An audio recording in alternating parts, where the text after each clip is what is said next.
দুই বন্ধু মিলে একটু বেরিয়েছিলাম। শীতকালে সন্ধ্যে 7টা বাজে।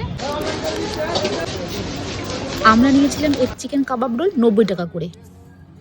দাম একটু বেশি হলেও টেস্টের দিক থেকে কোনো কথা হবে না। যে প্রচন্ড ঠান্ডা, এখন যাবো এগরোল খেতে।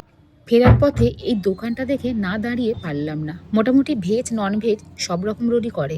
চিকেন টিক্কা কাবাব, এক চিকেন টিক্কা কাবাব সব। আমরা অর্ডার দিয়েছিলাম এক চিকেন টিক্কা কাবাব। মোটামুটি এগরোল খেতে চাইলে 10 থেকে 15 মিনিট দাঁড়াতেই হবে, কিন্তু অফ ডে বলে আজকে একদম দাঁড়াতে হয়নি, সঙ্গে সঙ্গে হাতে পেয়ে গেছিলাম। আমরা নিয়েছিলাম এক চিকেন টিক্কা রোল, একদম লেয়ার ওলা লাচ্ছা পরোটায় এক চিকেন টিক্কা রোল তৈরি। যে কোনো রোল, সে এগরোলই হোক এমনি কাবাব রোলই হোক, লাচ্ছা পরোটায় এই চিকেন টিক্কা রোল এরা তৈরি করে। খেতে দারুণ লাগে, ক্রিস্পি বাইরে থেকে আর ভেতরটা খুব নরম।